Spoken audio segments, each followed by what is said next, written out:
So wait a minute, where the hell are your headlights at? Where the hell are your headlights at?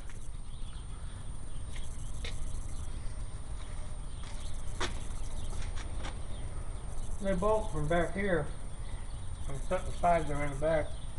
I didn't finish it. This was just a service garage thing that I plugged in so I could see it while I was driving to move it around the shop. We're back on the OMG again.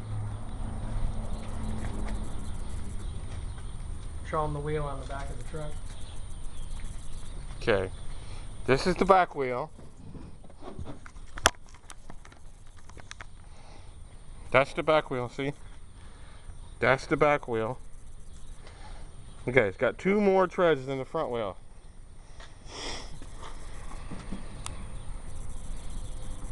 That's the front wheel. There we go. That's the front wheel. Yeah. No, you're not mistaken. Those are real Craigers. These are not SF. These are magnesium Craigers.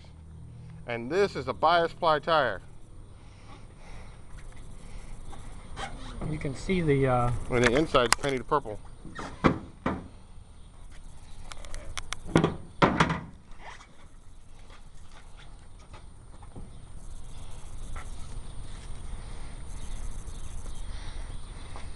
my guy at the tire store was amazed to see one of those wheels after all these years, and he remembers selling them to me years ago, and I brought it about that way, the valve stem had rotted off of it, sitting in storage. This one is unfortunately probably not going to recover. It's got I'm not sure why, but it looks almost mark. as if it almost looks as if it's been ice picked or something, unless the way that rubber is rolled back like that. It may have actually been a flaw in the tire that fizzled out over the years and just went down really slow. But she's here. When we parked it, it ran. The gas is 14 years old, so and they want to try to pull a fuel from the tank.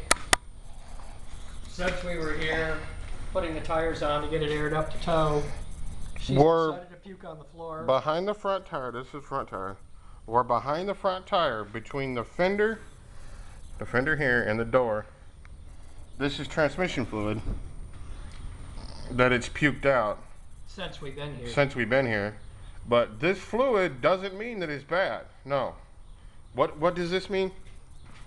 This means that when these old cars sit, I learned this when working for the world's largest hearse dealer.